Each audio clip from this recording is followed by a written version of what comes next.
پہلے مولانا فخر الدین چشتی کے پاس گئے تو انہوں نے تو تعظیم بھی کی، عزت سے بات بھی کی. یہ تو نہ ڈھنگ سے بات کر رہے ہیں، نہ تعظیم کر رہے ہیں، نہ عزت کر رہے ہیں. بہرحال کچھ دیر بادشاہ نہ چاہتے ہوئے بیٹھا، وہاں سے نکلا، پھر شاہ ولی اللہ کی بارگاہ میں پہنچتا ہے. جب شاہ ولی اللہ کے پاس پہنچا تو شاہ ولی اللہ نے بادشاہ کی بڑی عزت کی اور وزیر کی طرف دیکھا بھی نہیں، وزیر کی تعظیم بھی نہیں کی، بلکہ وزیر نے جب بات کی تو بڑے سخت لہجے میں اس سے گفتگو کرنے لگے. اور جب باڈی گارڈ اور چوبدار نے بات کی تو شاہ ولی اللہ نے اس کی بھی تعظیم کی اور اس کی بھی بڑی عزت کرنے لگے.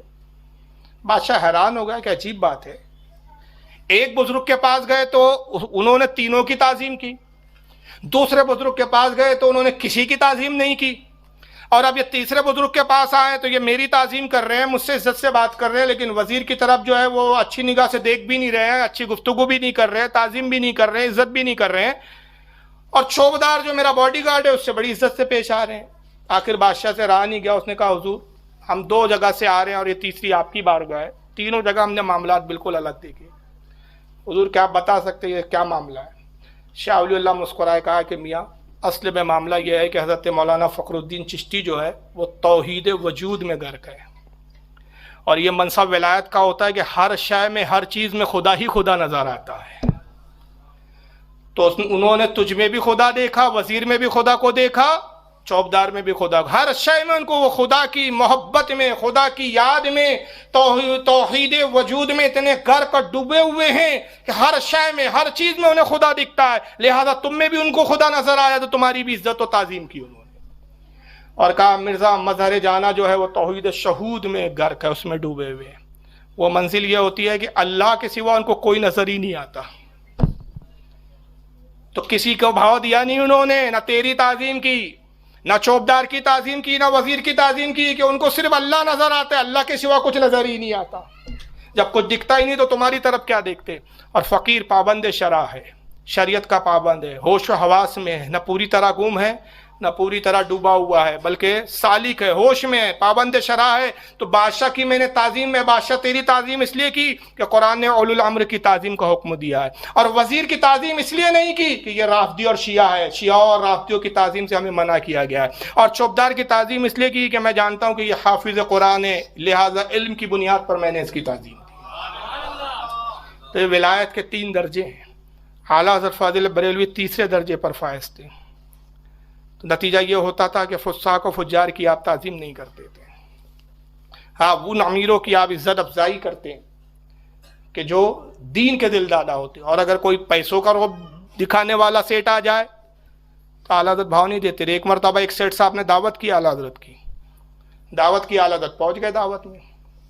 اعلیٰ حضرت گفتگو کر رہے ہیں، انہوں نے بہت بہترین ایک پلنگ پہ چادر وغیرہ بچھا دی، اعلیٰ حضرت بیٹھے ہوئے ہیں. تو پڑوس کا ایک غریب آتا ہے، اس کو پتہ چلا کہ بھائی اعلیٰ حضرت آئے ہوئے ہیں. تو عام طور پہ عادت ہوتی ہے کسی کے گھر کوئی بزرگ جاتے ہیں تو اڑوسی پڑوسی بھی آ جاتے ہیں. اب وہ پڑوسی بیچارہ بہت غریب شخص تھا. اب وہ آیا اور آنے کے بعد ایک سامنے کوئی کرسی رکھی تھی، اس پر بیٹھ گیا. تو امیر صاحب کو بہت برا لگا اس کا بیٹھنا، کہ میں نے کہا نہیں اور تو آ کے بیٹھ گیا. اور اعلیٰ اس سے محبت سے بات کرنے لگے غریب سے. تو یہ امیر صاحب اس کو گھور گھور کے دیکھنے لگے کہ تو پھٹیچر ہو کے ہمارے صوفے پہ آ کے بیٹھ گیا. اس کو اتنا گھور گھور کے دیکھا اور اس انداز میں دیکھا کہ وہ غریب سمجھ گیا کہ سیٹھ صاحب کو میرا بیٹھنا اچھا نہیں لگا. وہ بیچارہ شرما شرمی اٹھ کے چلا گیا. اعلیٰ حضرت نے اس منظر کو سمجھ لیا کہ سیٹھ صاحب کو اپنی دولت کا بڑا نشہ ہے، امیروں کو خاطر میں نہیں لاتے. بہرحال عادت اٹھ کے وہاں سے چلے آئے، تشریف لائے. کچھ دنوں بعد یہ امیر صاحب حالت کے گھر پہ تشریف لاتے. تو اتفاق کی بات جب آئے تو اعلیٰ حضرت کے ایک حجام تھے، نائی تھے، جو گھر پر آ کے آپ کی داڑھی کا خط بناتے تھے. ان کا نام تھا کریم بخش. اب ظاہر حجام کا ظاہری طور پر کتنا چھوٹا پیشہ مانا جاتا ہے، نائی جس کو بولتے ہیں. تو اعلیٰ حضرت ایک عالم سے گفتگو کر رہے تھے، تو حجام صاحب جو ہے سامنے کرسی پہ بیٹھے ہوئے تھے خط بنانے کے لیے. تو اعلیٰ حضرت ان کو روک رکھا تھا کہ میں گفتگو پوری کر لوں پھر آپ میرا خط بنائیں. تو بڑا سا صوفے ٹائپ کی کرسی تھی لکڑے کی.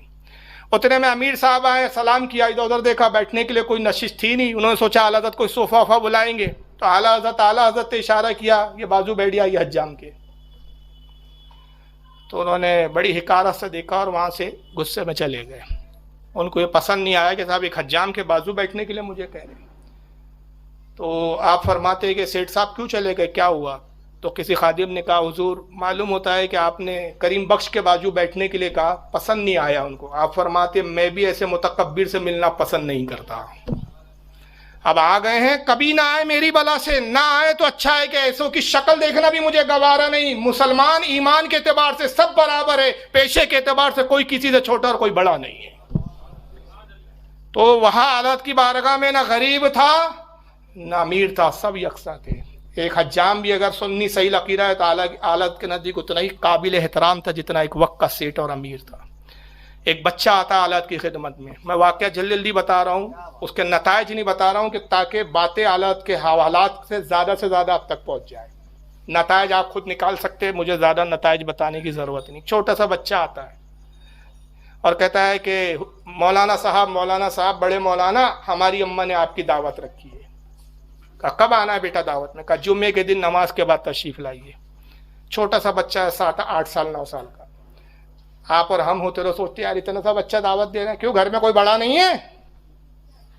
اب بچوں کی بھی دعوت کوئی قبول کرتا ہے, اور وہ بھی اعلیٰ حضرت. آج کا مسجد کا امام بچے کی دعوت نہیں لیتا بھائی, تو پھر اعلیٰ حضرت. مگر اعلیٰ حضرت تھے نا, اس لیے تو اعلیٰ حضرت تھے وہ.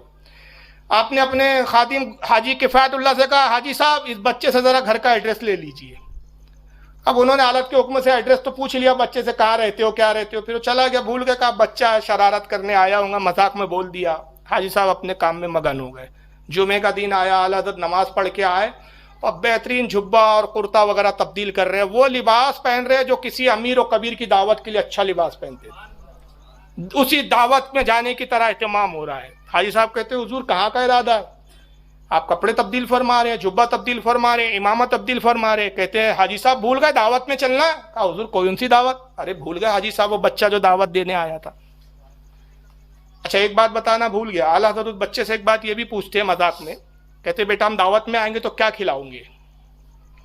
یہ نہیں تھا کہ بریانی پکاؤں گے کہ قورمہ پکاؤں گے, جانتے بچہ غریب ہے, کیا کھلاؤں گے؟ کہتا ہے ماش کی دال کھلائیں گے ہم آپ کو. ماش کی دال کہتے ہیں مسور کی دال کو, مسور کی دال کھلائیں گے. حالت نے کہا ہاں مسور کی ہی دال پکانا آپ, ہم وہی کھائیں گے.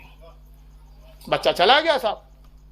اب جمعے کے دن حالت تیار ہوئے, حاجی صاحب وہ بھول گئے وہ بچے کی دعوت. بولے حضور وہ تو بچہ تھا, 8 سال 9 سال کا بچہ ہوں گا, بچے کی بھی کوئی دعوت ہوتی ہے, مذاق میں کہہ دیا ہوں گا, کھیلتے کھیلتے آ گئے ہوں گے میاں. کہا نہیں, اس بچے کی زبان سے صداقت ٹپک رہی تھی, وہ بچہ جھوٹ نہیں کہہ رہا تھا. آپ نے ایڈریس لے لیا؟ ہاں حضور ایڈریس تو لے لے. کہا چلیے. پہنچے, جب پہنچتے ہیں تو منظر کیا, ایک جھوپڑا ہے راستے پہ, سامنے ٹین کا کچھ شیڈ آگے بڑھا ہوا ہے, جو چھوٹا سا صحن ہے. بچہ بچوں میں کھیل رہا تھا. جیسے اس نے اعلیٰ حضرت کو دیکھا, بچوں کو چھوڑا, دوڑتے ہوئے آیا اور بڑے بے تکلفی میں آ کے اعلیٰ حضرت کا ہاتھ پکڑ لیا, جیسے بچوں کی عادت ہوتی ہے. اور ہاتھ پکڑے کہتا ہے بڑے مولانا آ گئے, چلا رہا ہے خوشی میں, بڑے مولانا آ گئے, بڑے مولانا آ گئے. اعلیٰ حضرت کہتے ہاں ہم آ گئے, چلیے اب آپ کہاں دعوت ہماری کھلانے والے؟ کہا حضور یہ ہمارا گھر ہے. جھوپڑے پہ لاتا ہے وہ بچہ.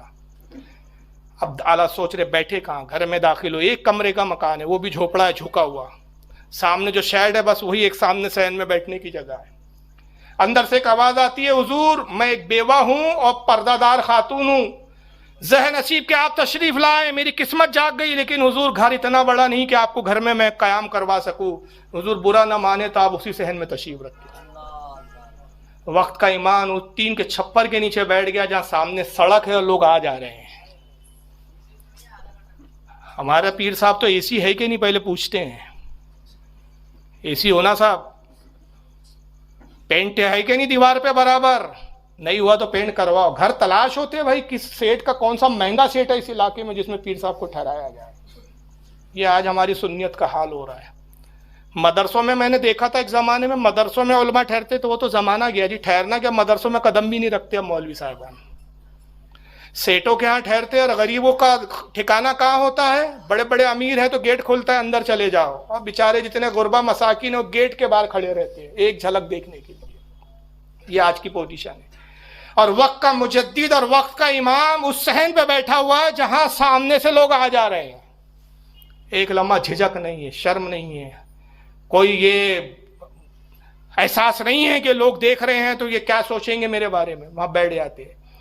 گھر میں بچہ جاتا اور ایک جرمن کی ٹیڑھی تاڑی ٹوٹی ہوئی ہلکی سی پلیٹ, ایک غربت کا عالم ہے, اس میں مسور کی دال ہے اور موٹی موٹی لال مرچیاں پڑی ہوئی ہے, اور اعلیٰ تیز زیادہ کھاتے نہیں تھے, اور جوار کی موٹی روٹیاں, ایک پلیٹ میں روٹیاں ہیں, ایک پلیٹ میں وہ ماش کی مسور کی دال ہے وہ لا کے رکھ دیتا ہے. تبھی حاجی کفایت اللہ کسی گہری فکر میں ڈوبے ہوئے ہیں. بس اعلیٰ حضرت روٹی کا ٹکڑا توڑتے کھانا چاہتے تو وہ حالت کا ہاتھ پکڑ لیتے, کہتے حضور رک جائیے. کہا حاجی صاحب کیا ہوا؟ کہا حضور یہ گھر مجھے دیکھا سا معلوم ہوتا ہے. کہا آپ اس گھر کو جانتے؟ کہا ہاں, جہاں تک مجھے یاد پڑتا ہے یہ ایک میراثی کا گھر ہے. میراثی کہتے تو ڈھول بجاتے تھے خوشی کے موقع پہ, گاتے تھے, گانے والوں کو میراثی کہتے. حضور یہ میراثی کا گھر معلوم ہوتا. اللہ کہتے لا حول ولا قوت الا باللہ. میراثی کی کمائی جائز نہیں, اب فقیر کیوں کر کھائیے. تبھی اندر سے آواز آتی ہے حضور آپ فکر نہ کریں, میرے شوہر کا انتقال ہو گیا. باخدا انتقال سے پہلے انہوں نے میراثی کے پیشے سے توبہ کر لی تھی اور آپ ہی کے مرید ہو گئے تھے. حضور یہ کھانا بالکل حلال و طیب ہے. حضرت پھر اپنے ہاتھوں کو اٹھاتے کہتے مولا تیرا شکر ہے کہ تو نے کبھی احمد رضا کے شکم میں حرام لقمہ نہیں ڈالنے دیا. اور اس کے بعد کھاتے ہیں آپ, اب تعریف کرتے ہیں. اور پھر حاجی صاحب سے کہتے ہیں حاجی صاحب وہ تو گھر میں روزانہ وہی چوزا ہے, وہی بسکٹ ہے, وہی سوجی ہے, وہی حلوے ہیں. ایسی اگر بے تکلف روز دعوت ہو تو فقیر کو تو مزہ آ جائے. تعریف کرتے رہے اور پیٹ بھر کے کھایا. حاجی صاحب کہتے ہیں کہ باخدا میں نے اس وقت اتنی دلچسپی سے کھاتے ہوئے دیکھا کہ اتنی دلچسپی سے گھر میں بھی کھاتے ہوئے بھی نہیں پایا میں نے حالت کو. اور اس کے بعد جب کھانے سے فارغ ہوتے بھی بہت دعائیں دی اور بڑی دعائیں دے کے وہاں سے رخصت ہوتے. تو اندازہ لگائیے یہ ہمارے امام کی سیرت ہے, یہ ہمارے کردار کا ہے. نہ غریبوں کی پرواہ, نہ امیروں کی فکر, سب یکساں ہے ان کی نظر میں. اور خود سخاوت کا یہ عالم تھا. علامہ ظفر الدین بیاری فرماتے حیات اعلیٰ حضرت جلد 183 پر اعلیٰ حضرت خود فرماتے کہ مجھ پر کبھی زکوٰۃ فرض ہی نہیں ہوئی. 9 گاؤں کے جاگیر تھے, 9 گاؤں کی جاگیریں اور 9 گاؤں سے کھیتیوں کا لگان اور یہ سب چیزیں آتی تھی. خود کھیتیاں ہوتی تھی, فصلیں آتی تھی, لاکھوں میں فصلیں ہوتی تھی. مگر اعلیٰ فرماتے ہیں کہ مجھ پر کبھی زکوٰۃ فرض ہی نہیں ہوئی. پوچھا گیا حضور اتنی دولت اتنا مال آتا ہے اور آپ پہ زکوٰۃ ہی نہیں. فرمایا زکوٰۃ کب فرض ہوتی ہے؟ سال گزرنے پہ فرض ہوتی ہے. سال گزرنے نہیں پاتا کہ فقیر کے بعد جو کچھ آتا ہے سب راہ خدا میں خرچ ہو جاتا ہے. سال ہی نہیں ہو پاتا تو زکوٰۃ فرض کہاں سے ہو. وظائف تک مقرر کر رکھے تھے اعلیٰ حضرت نے, یہاں تک کہ کئی بیواؤں کو منی آرڈروں سے پیسے ملتے تھے, ان کو خبر نہیں تھی کہ بھیجنے والے اعلیٰ حضرت. جب سرکار حالت کا وصال ہوتا ہے اور جب اس مہینے منی آرڈر نہیں آئے تب ان کو پتہ چلا کہ یہ رقم کہاں سے آتی تھی. معلوم ہوا اعلیٰ حضرت فاضل بریلوی منی آرڈر کیا تھا. یہ حالت کی شان تھے, لیا نہیں ہے قوم کو دیا ہے. اور اتنی مقام و مرتبے کے باوجود کہ وقت کا مجدد ہے, بڑے بڑے علماء, بڑے بڑے فضلاء, بڑے بڑے مفتیان کرام جن کی بارگاہ میں زانو تہ ادب کرتے تھے, وقت کے سادات آ کر آپ کی شاگردی پہ فخر کرتے تھے. چاہے وہ محدث اعظم ہند جیسا سید ہو, چاہے سید احمد اشرف جیسا سید ہو, چاہے حضرت سید سلیمان جو علی گڑھ یونیورسٹی کے پروفیسر تھے آلت کے شاگرد وہ ہو, سید سلیمان جیسے ہو, یا حضرت سید علامہ نعیم الدین مراد آبادی جیسے ہو. کتنے سادات ہے جو اعلیٰ حضرت کی بارگاہ میں شاگردی قبول کرتے ہیں اور حالت کو اپنے بطور استاد فخر کرتے ہیں. یہاں تک کہ محدث اعظم فرماتے ہیں کہ جب میں حالت سے پڑھتا تھا تو میری کیفیت یہ ہوتی کہ اعلیٰ حضرت جس پلنگ پہ بیٹھے ہوتے حالت کا علم دیکھ کے میں دنگ رہ جاتا, عقل حیران ہو جاتی. مجھے ایک فتویٰ لکھنے کے لیے دیتے, کہتے صاحبزادے جاؤ اس فتوے کا جواب لاؤ. کہتے میں ایک ہفتہ اس فتوے کے جواب کو تلاش کرتا, پھر جواب تیار کرتا, کتابوں کے حوالے لکھتا, 2 کاپیاں بناتا. ایک میں اصل حوالے ہوتے, اصل حوالوں کے ساتھ اصل کتابوں کی عبارتیں ہوتی. اور دوسرا فرماتے میں شرارت کرتا. مجھے اپنی شرارت وہ یاد ہے کہ میں شرارت یہ کرتا کہ دوسری کاپی میں صفحے نمبر بدل دیتا, حوالے بدل دیتا. حوالہ درہ مختار کا لکھ دیتا عالمگیری میں, عالمگیری کو درہ مختار لکھ دیتا, رد المختار کو بحر الرائق لکھ دیتا. کتابوں کے ناموں میں ہیر پھیر کر دیتا, صفحے نمبر میں ہیر پھیر کر دیتا. اور یہ 7-8 دن کے بعد جب فتویٰ تیار ہوتا آلت کی خدمت میں حاضر ہوتا. سرکار یہ جواب ہے. آلت مسکراتے, صاحبزادے یہ درہ مختار کی تو عبارت نہیں ہے, یہ تو عالمگیری میں آیا ہے.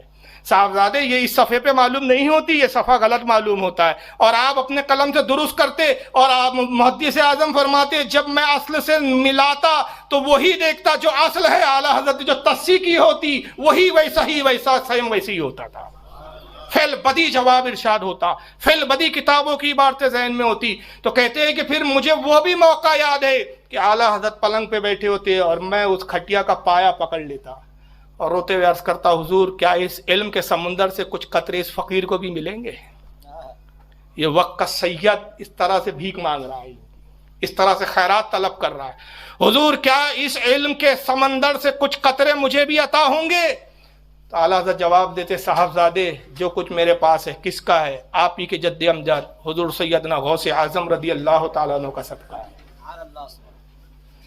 پیارے خان جی خدام تاج آباد ٹرسٹ کے پیارے خان صاحب تاج آباد شریف شہنشاہ ہفتے اقلیم ٹرسٹ کے اس وقت روئے روا ہیں، وہ تشریف لائے ہیں، میں ان کا استقبال کرتا ہوں کمیٹی کی جانب سے اور ان کا شکریہ ادا کرتا ہوں کہ وہ تشریف لائیں۔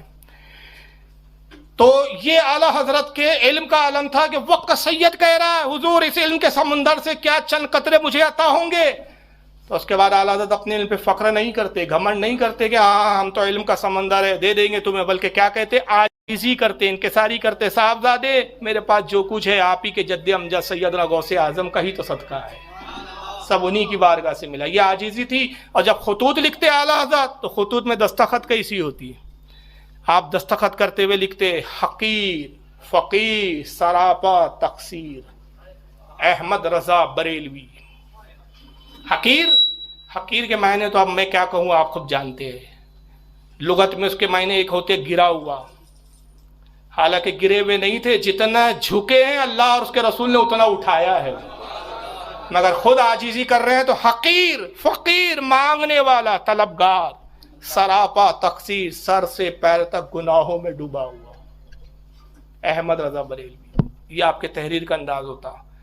ایک مرتبہ شاہ برکت اللہ علیہ رحمت و رضوان کے عرس پر حاضر ہوتے ہیں، اس وقت وہاں کے صاحب سجادہ سید شاہ اسماعیل حسن میاں مہروی رحمت اللہ علیہ اصرار کرتے حضور واعظ کہیے، تقریر کیجیے۔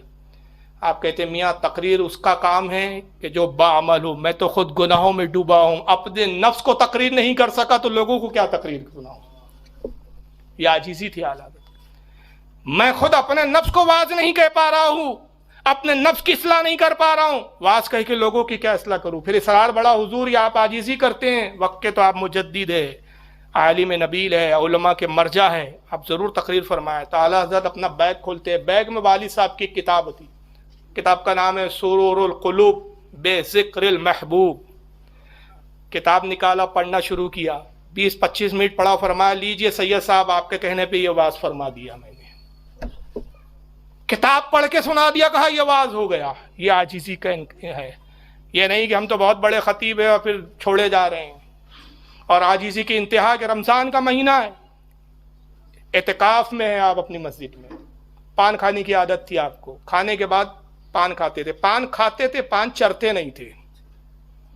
ہاں جملہ سن لیجئے، پان ایک ہوتا پان کھانا، نظام الدین اولیاء بھی پان کھاتے تھے، آپ کو بتا دوں کون کون سے بزرگ پان کھاتے تھے۔ نظام الدین اولیاء پان کھاتے تھے، حضرت سید علاء الدین پنڈوی پان کھاتے تھے، مخدوم اشرف جہانگیر سمنانی کے پیر و مرشد مخدوم اشرف جہانگیر سمنانی بھی پان کھاتے تھے۔ کئی اولیاء کرام بزرگان دین کو پان کھانے کی جو ہے شوق تھا، اعلیٰ حضرت بھی کھاتے تھے، مگر ایک ہوتا ہے کھانا اور ایک ہوتا ہے چرنا۔ کھانا یہ ہوتا ہے کہ ہمارے یہ بزرگ جو تھے ہمارے اسلاف کھانے کے بعد ایک پان کھاتے تھے، اس لیے کہ پان کھانے کے بعد کھانے کے کچھ فائدے ہیں۔ ایک تو پان میں کیلشیم بہت ہوتا ہے، دانتوں کو مضبوط کرتا ہے، دوسرا ہاضمے کو بہت ٹھیک کرتا ہے، اور چرنا کیا ہوتا ہے کہ 24 گھنٹے منہ میں پانی ہے۔ اور دوسرا یہ ہے کہ علامہ ظفر الدین بہاری فرماتے ہیں حیات اعلیٰ حضرت جلد نمبر 1 صفحہ 142 اور 163 پہ کہتے ہیں کہ اعلیٰ حضرت کے پان میں زردہ نہیں ہوتا تھا، تمباکو نہیں ہوتا تھا، بغیر تمباکو کا پان کھاتے تھے، اور پھر آخری عمر میں وہ پان کھانا بھی چھوڑ دیا تھا۔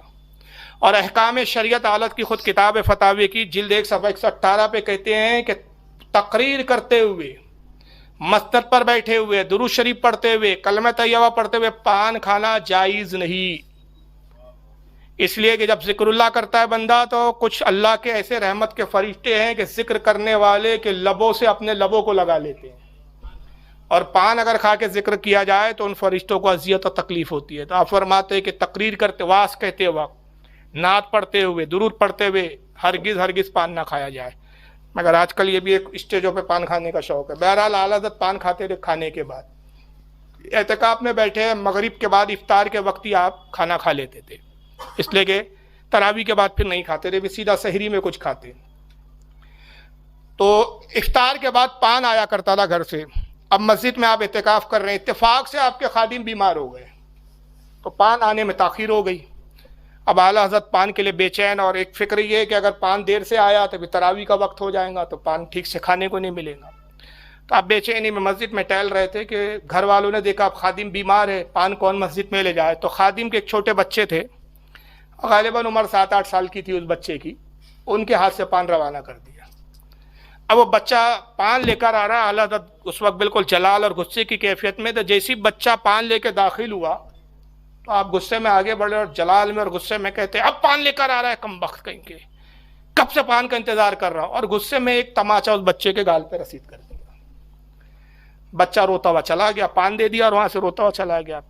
آپ نے پان لے لیا اور تھوڑی ہی دیر کے بعد فوراً احساس ہوا کہ اس بچے کا تو کوئی قصور ہی نہیں ہے. بھائی گھر والوں نے جس وقت بھیجا اسی وقت لے کر آیا، بچے نے تو خود پان بنایا نہیں ہے. جب جیسے یہ خیال آیا کہ بچے کا کیا قصور تھا جو میں نے اس کو مارا ہے، چنانچہ آپ بے چین ہو گئے. پھر اپنے ایک مرید سے کہا کہ جاؤ اس بچے کو بلا لاؤ. وہ گئے بچے کو لے کر آتے. اب بچہ ڈرتے ڈرتے آیا کہ بھائی پچھلی بار آیا تھا، ڈانٹا بھی، تماچا بھی مارا، پتہ نہیں اب کیوں بلایا ہے، پھر کیا سزا دیں گے. جب قریب آیا تو آپ مسکراتے، قریب بڑھتے اور کہتے صاحبزادے ڈرو مت، قریب آؤ. پھر اس کے بعد آپ کے پاس ایک صندوق ہوا کرتا تھا جس میں کچھ نوٹ ہوتے تھے، کچھ چلر ہوتے تھے. صندوق کھولا اور کہا صاحبزادے میں نے آپ کو تکلیف پہنچائی، میں نے بلا وجہ آپ کو مارا، آپ کا کوئی قصور نہیں تھا. اور بچہ خادم کا ہے، خود کی اولاد نہیں ہے، نوکر کا بچہ ہے. اندازہ لگائیے نوکر کے بچے کو کون اتنا جھیلتا ہے جناب. اور وہ بچے سے کہتے ہیں بیٹا میں اس وقت تک راضی نہیں ہوں گا جب تک تم اس میں سے کچھ پیسے نہ لے لو. بچہ کہتا ہے حضور میں نے معاف کر دیا، آپ ہمارے آقا ہے، آپ نے مارا مجھے برا نہیں لگا. کہا میاں تمہارے معاف کرنے سے کیا ہوتا ہے، تم نابالغ ہو، نابالغ کا معاف کیا بھی معاف نہیں ہوتا. میں اس وقت تک راضی نہیں ہوں گا جب تک تم اس میں سے کچھ پیسے نہ لے لو. جب ضد کی تو اس بچے نے اپنے ننھے ننھے ہاتھ بڑھائے. بچوں کو چلر زیادہ پسند ہوتی ہے، نوٹ کی اہمیت نہیں سمجھتے کہ نوٹ کی ویلیو زیادہ ہے. بچے نے چلر اٹھایا، چھوٹے سے ہاتھ میں کتنی چلر آئی، تھوڑی سی چلر آئی. حالت کہتے ہیں میاں یہ تو بہت چھوٹے سے کم پیسے ہے. پورے پیسے نکالتے ہیں، اس کے جیب میں ڈالتے ہیں اور اس کا کرتا باندھ دیا، کرتوں کے اندر ڈالا. کہا کہ جب تک مجھے خوشی نہ ہوں گی جب تک کہ تم پورے پیسے نہ لے لو. اور اس کے بعد بچہ کہتا حضور میں راضی ہو گیا. فرماتے نہیں، ابھی بھی میرے دل کو سکون نہیں پہنچا. بچے کو گود میں اٹھایا اور اس کے ہاتھ کو لے کر اپنے رخساروں پہ مارنا شروع کر دیا. کہتے بیٹا بدلہ لے لو اس سے پہلے کہ قیامت کے دن نبی پاک صلی اللہ علیہ وسلم اس کے بارے میں مجھ سے سوال کرے. بچہ رونے لگتا ہے. کہتے آپ بیٹا تم مت رو، رونے کی تو میری باری ہے، رونا تو مجھے چاہیے. اور بار بار بچے کے ہاتھ کو اپنے گال پہ مارتے اور بار بار فرماتے یہ ضرب میں وہ قوت کہاں، یہ اس میں تھپڑ میں وہ طاقت کہاں جو فقیر نے اس بچے کے گال پہ رسید کیا. یہ تو چھوٹا سا بچہ ہے، اے کاش کوئی ایسا بڑا ہوتا کہ جو مجھے تماشا کرتا، اس بچے کا جو ہے بدلہ ہو جاتا.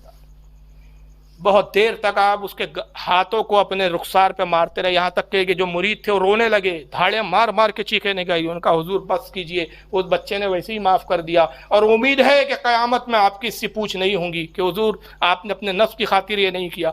جب بہت اصرار کیا تب آپ نے اس بچے کو گود سے اٹھایا پھر روانہ کیا. اندازہ لگائیے یہ وقت کے امام کا عالم ہے. جب یہ منصب تھا، رسول اللہ کی جواب دہی کا اتنا خیال تھا، اس لیے بارگاہ رسول سے اس قدر نوازے گئے تھے. یہاں تک کہ ایک انگریز ہے، مسلمان نہیں ہے، اس کا نام ہے ڈاکٹر باربرا میٹکاف. اعلیٰ حضرت پر اس نے پی ایچ ڈی کیا ہے، امریکہ کی رہنے والی لیڈیز ہے. اس نے کتاب لکھی جس کا نام ہے اسلامک ریویلیئن برٹش انڈیا. اس کا صفحہ 302 ہے. اس کا مقالہ انٹرنیٹ پر بھی اویلیبل ہے. کتاب کسی کو نہ ملے تو گوگل سے اس کو آپ ڈاؤن لوڈ کر سکتے ہیں. حالت پہ پی ایچ ڈی کر رہی ہے، غیر مسلم پی ایچ ڈی کیا ہے اس نے، امریکہ کی ہے. اس کتاب میں وہ لکھتی ہیں کہ محبت رسول، میں اس کے انگلش کا ٹرانسلیشن جملہ بتا رہا ہوں، محبت رسول امام احمد رضا کی ایک خاص پہچان ہے. اور کہتی ہے کہ اگر عشق رسول کو مجسم کر دیا جائے، جسم کی شکل میں اگر عشق رسول کو ڈھال دیا جائے تو وہ احمد رضا بن جائے. عشق رسول کو اگر دیکھنا ہے تو احمد رضا کی شکل میں دیکھا جا سکتا ہے. وہ عشق رسول تھا، وہ محبت رسول تھی. حج کے لیے جب دوسری مرتبہ جاتے ہیں، یا رسول اللہ خواب میں تو بارہا دیدار کیا ہے، بیداری میں چاہتا ہوں دیدار، بیداری میں دیدار چاہتا ہوں. یا رسول اللہ جب تک بیداری میں دیدار نہ ہو میں نہیں سمجھوں گا کہ آپ نے اس غلام کو اپنی بارگاہ میں قبول کیا ہے. بیداری میں دیدار نہیں ہوتا ہے. روز روزے رسول پر جاتے ہیں، موجہ شریف پہ جا کے روتے ہیں، تڑپتے ہیں، بلکتے ہیں، لیکن سرکار کی زیارت نہیں ہوتی.